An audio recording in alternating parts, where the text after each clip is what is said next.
I am Kevin Saunderson, and you're watching Toasted.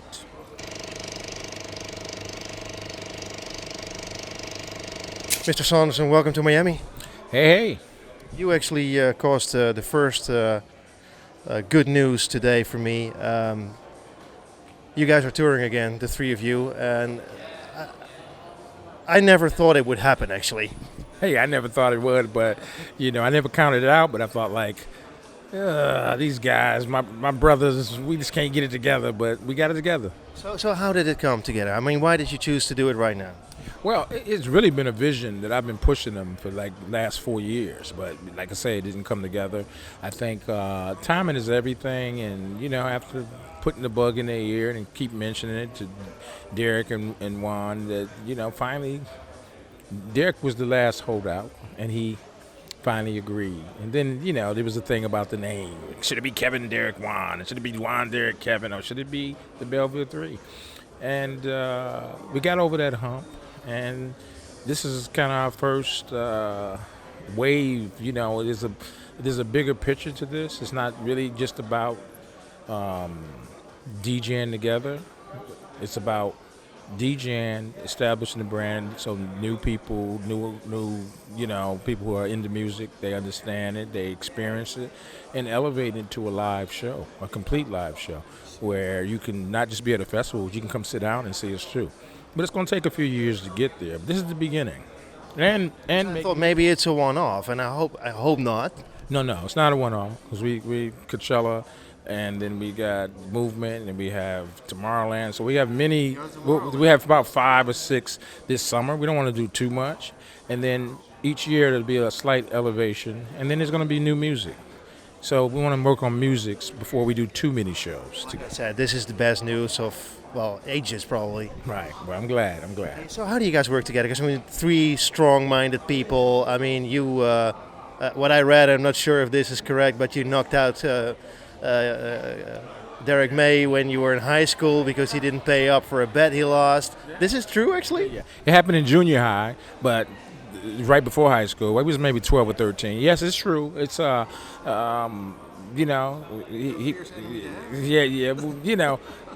he didn't want to pay, and I wasn't gonna play that. You're man of your word. And back then, you had to be a man of your word too. So that's how we became friends, though. You knock each other out, and then you become friends. So that's exactly what I read on the web on Wikipedia. It said he knocked him out, and that settled it. They were friends.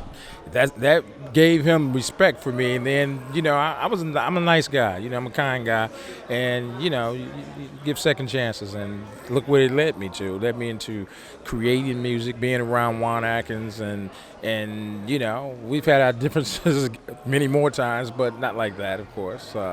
He's probably one of the longest known friends, both of them, in my life. They're still living.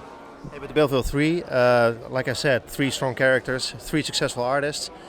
It's not always a recipe for success. No, and it's not. It's definitely not. But more of not on a creative level, but like clashing of the minds and egos, probably. Well, we still get that. There's no doubt about it. I'm not going to sit up here and sugarcoat it.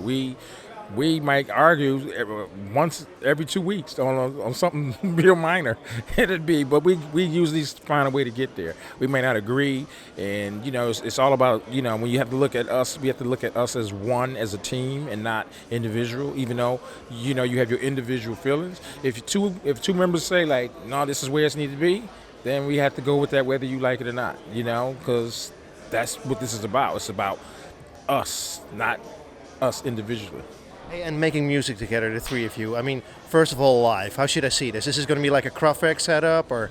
I would say to be similar, but more equipment on stage, with some powerful visuals and lighting, and with new music and our old music. Is it going to be live? I mean, can you react to the crowd if they like a certain track? Or?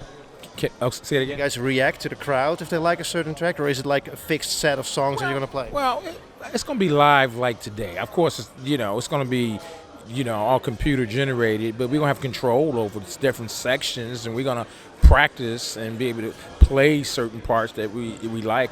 So would be some emphasizing there for sure, definitely. But it won't be everything. Won't be completely. Some stuff's gonna have to be structured just because we're in the digital world, and we have to practice that for 4 years. Otherwise, we'd be waiting a long time. So it's Coachella first. Then you're playing in Detroit, also a nice festival. Could you tell me a little about the festival? Because, you guys have a special bond with it, right? Yeah, it's been around, I don't know, since 1999 maybe. It started with Carl Craig being like the artist director, and it's changed hands, different producers. Derrick produced it. I produced it with Derrick one year. Then I produced it myself a year, and then the people who run it now were working for me at that time. And you come to a point like, if I'm going to make music and travel the world, I'm going to try to produce a festival. Couldn't do both. It's very difficult because it's a full-time job. Even though you're talking about 1 week in a year, there's a lot of planning and a lot of stuff to go into it, a lot of politics. So I resigned, and Paxi House took it over, and I think they've done a wonderful job of keeping it going and developing it. The production has changed, and people come from all over the world, and I think it's the best festival that you can experience with great artists and great music too. I curate a stage every year. Been doing it for the last 3 years. It's called Origins, and it's great. I think it's a great. Hey, I talked to the people of Armada. Of course, you signed to Armada. KMS is signed to Armada. Why did you do that, actually? Well, I thought it gives me a chance to focus on working on the music, planning stuff out, and let somebody work in the background who's doing this again full time. It was easier for me back in the day when I was just making music for myself, and then I put out Carl Craig's record or a Chaz Demir record, but it was different now. It's a different time. You have to tour more than than back then, where I could make music and be an executive of my label, but the music industry has changed, so you have to tour to remain in the game, even though you have to make music too. So I thought it was a good fit, and then you have so many people that either want to be on the label or be a part of the label. I can't possibly handle all that, so I'll keep it real. I listen. I have my son; he listens, and we decide what we like, and then we come up with the basic plan in Armada.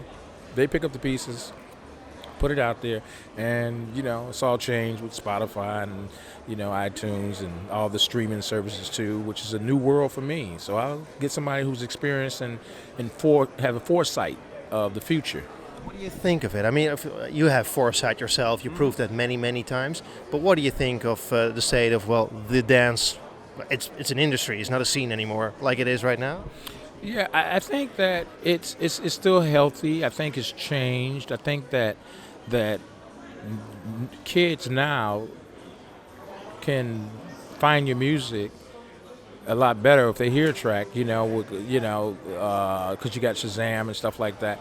Then back when we were making music, you had these kids that love the music, and they, even if they go to a record shop, they couldn't even describe what it is. Like, how do they find these records, right?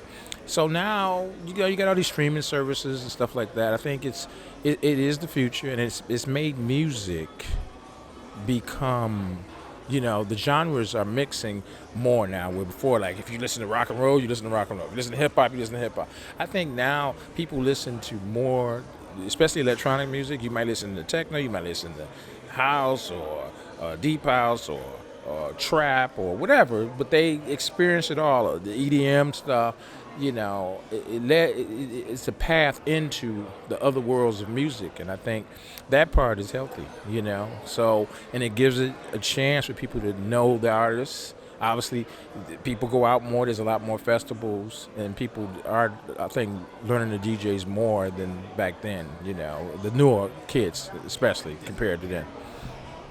You must walk around here or at any festival and go like, we started this. You started something when an Avalanche, right? You guys were in top.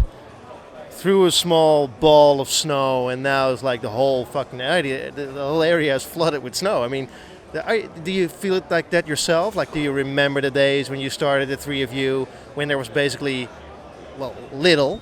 Oh yeah, I remember it. And it's powerful when I think about it. You know, and I know, us three, it wasn't an accident. There's a lot of power in three, and when we started this, I remember people saying, "Why you should need to be getting your education and becoming whatever you're gonna get your career together." But that's what your vision is. But my vision is different. So let me live my vision, and I lived my vision along with Juan and Derrick. And I remember the only people that was listening to this music at the time were mainly black kids, and I would say 90% black and gays, right? They loved it though, and that was enough for me. But then, I would go by, like, I lived on a campus, and I would walk down the street, or you see these different parties going on. They're called fraternities, and they had these fraternity parties. A lot of rock and roll, punk rock, and I'm not prejudiced against any music. Good music is good music, but I was like, y'all missing it. You can dance to this. This gives you a different energy. This is a different connection here. And one day the world will dance. This music is going to be for everybody. And I had that vision back then, and look at today. I mean, look how it has happened. Just like you say, an avalanche, That's beautifully said. You guys made the world dance. Yeah, no doubt. It's not going to stop, it looks like it. No, it's not going to stop, nah. Hey, you talked about your son. He's in the music industry as well. I can imagine it must be difficult on the one hand, because for him as well, because you're a giant and he's starting off, but you must be proud as hell too. Yeah, I'm proud because, I know he's talented.